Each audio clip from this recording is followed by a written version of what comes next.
मर्द को दर्द नहीं होता और डर के आगे जीत है। हमने बचपन से मूवीज में, टीवी कमर्शियल्स में ऐसे बहुत सारे डायलॉग सुने हैं। हमें सिखाया गया है कि एक स्ट्रॉन्ग मैन वो है जो रोता नहीं है, चिल्लाता है, जो टेबल ठोक कर बात करता है या जो अपने दुश्मनों को बेरहमी से कुचल देता है।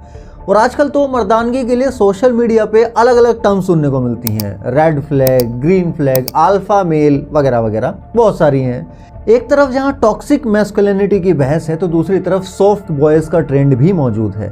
हमारी पूरी जनरेशन ये ढूंढने में लगी है कि एक आइडियल पार्टनर या एक कंप्लीट मैन आखिर होता कैसा है। आखिर एक पुरुष होने का गोल्ड स्टैंडर्ड क्या है? क्या वो जिसके पास सिक्स पैक एब्स हैं या वो जिसके पास बहुत पैसा और पावर है? अगर आपका जवाब हाँ है तो हमें थोड़ा पीछे मुड़कर इतिहास या यूं कहूं कि अपनी सिविलाइजेशन के सबसे बड़े नायक को देखना होगा।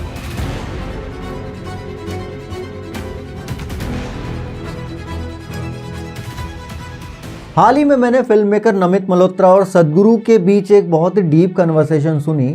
उसमें एक ऐसी डेफिनेशन निकल के सामने आई जिसने मेरे श्री राम को देखने के लेंस को काफ़ी ज़्यादा मजबूत किया। मुझे लाइफ में पहली बार ऐसा महसूस हुआ कि जो मैं सोचता हूँ, जिस तरह से मैं राम को देखता हूँ, वो लेंस मेरे अकेले के पास नहीं है। तभी मेरे माइंड में प्रेम अनफिल्टर्ड चैनल के ऊपर ये सीरीज़ शुरू करने की बात आई, क्योंकि अब ये चैनल सिनेमा की बातें नहीं करता। हमारा सिनेमा का सारा कंटेंट फिल्मी प्रेम चैनल के ऊपर शिफ्ट हो चुका है। यहाँ हम बात करते हैं दर्शन की, हमारे ऐतिहासिक चरित्रों को जैसे वो हैं उनको वैसा देखने की कला। तो आज के इस वीडियो में हम उस पर्सनैलिटी का पोस्टमार्टम करेंगे जिसे हमारी सभ्यता ने पुरुषोत्तम यानी कि सुप्रीम बीइंग अमंग मैन कहा है।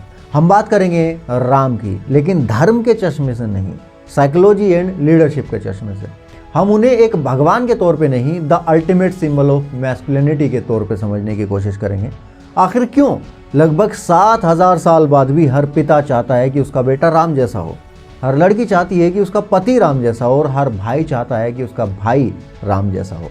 Let's decode the character arc of मर्यादा पुरुषोत्तम Shri Ram.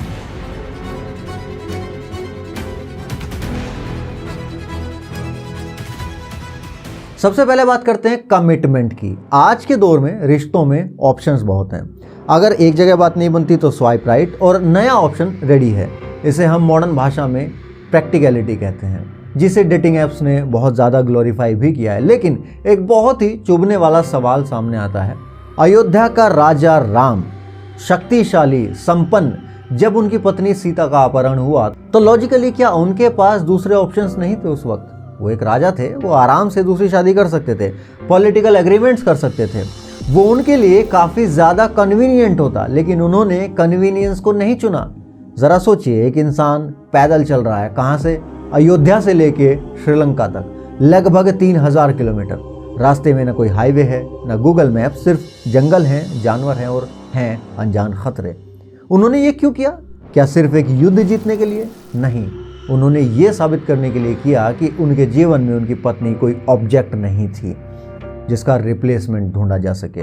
This act represent the highest form of dignity towards a partner. अगर आप लड़की हैं, या छोड़िए, अगर आप एक बेटी के पिता हैं तो आप अपनी बेटी के लिए कैसा लड़का ढूंढेंगे? वो जो आपकी बेटी के खो जाने पे ये कहे कि चलो दूसरी ढूंढ लेते हैं, या वो जो आपकी बेटी के लिए समुंदर लांघ जाए? अब हाँ, सुनने में थोड़ा एग्जेजरेशन लग सकता है मॉडर्न टाइम के हिसाब से, लेकिन जीवन में प्रॉब्लम्स किसी एक फेस के साथ तो आती नहीं है।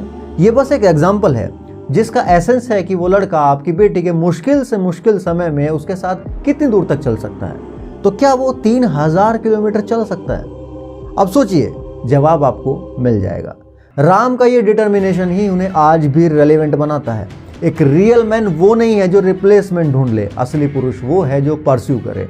राम ने अपनी पत्नी के लिए, अपने प्यार के लिए अपनी जान जोखिम में डाली, एक सेना खड़ी की और समुंदर लांघ गए। आज की भाषा में कहें तो this is the ultimate level of commitment. और यही कारण है कि चाहे युग कोई भी हो, हर स्त्री को अपने जीवन में एक ऐसा पुरुष चाहिए जो उसके लिए स्टैंड ले सके, ना कि उसकी जगह को दूसरा ऑप्शन ढूंढे। अब आते हैं राम के व्यक्तित्व के दूसरे पहलू पे। अक्सर हम मैस्कुलिनिटी को एग्रेशन से जोड़ते हैं, तो फिल्मों में हीरो भी वो है जो चिल्लाता है, मारधाड़ करता है, लेकिन राम का कैरेक्टर स्केच देखिए। नमित मल्होत्रा ने एक बहुत गहरी बात कही, अगर एक कमरे में शेर आ जाए तो हम डर जाएंगे, ये नेचुरल भी है, लेकिन राम, क्या उनको डर नहीं लगेगा? ऑफ कोर्स राम कोई रोबोट नहीं है, उनको भी डर का एहसास होगा क्योंकि वो मानव शरीर में है। अपनी वल्नरेबिलिटी को वो पहचानते हैं। वो उस शेर की आंखों में देख के उस शेर के डर को पढ़ने की कोशिश करेंगे।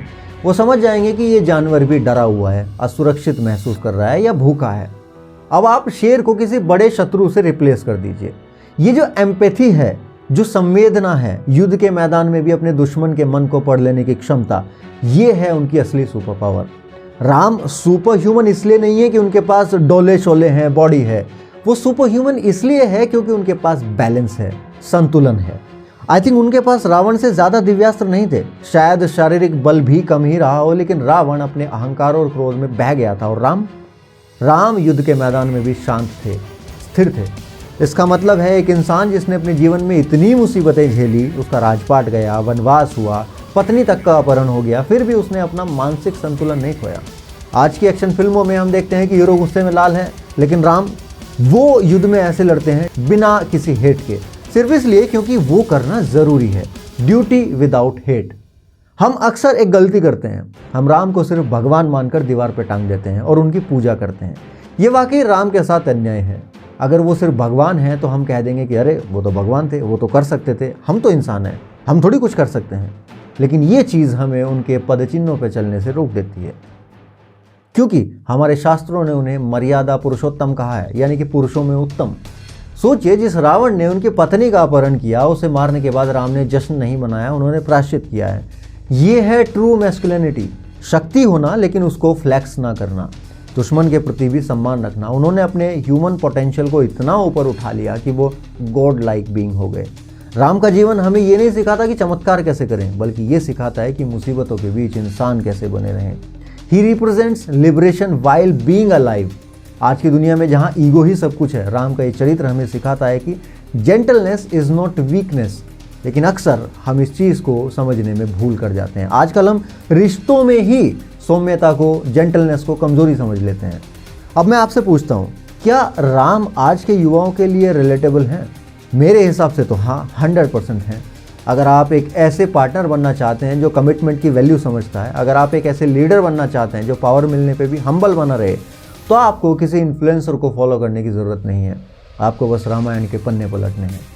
राम बनना आसान नहीं है, 3000 किलोमीटर चलना भी आसान नहीं है, लेकिन जो उस रास्ते पे चलता है, इतिहास उसे ही याद रखता है।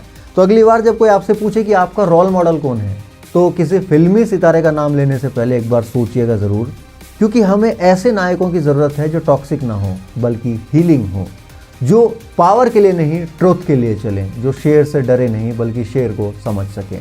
अगर हम राम के इस चरित्र को डिकोड कर लें तो यकीन मानिए ये डिप्रेशन, ये एंग्जाइटी, ये रिश्तों की उलझने, सब कुछ सुलझ सकता है।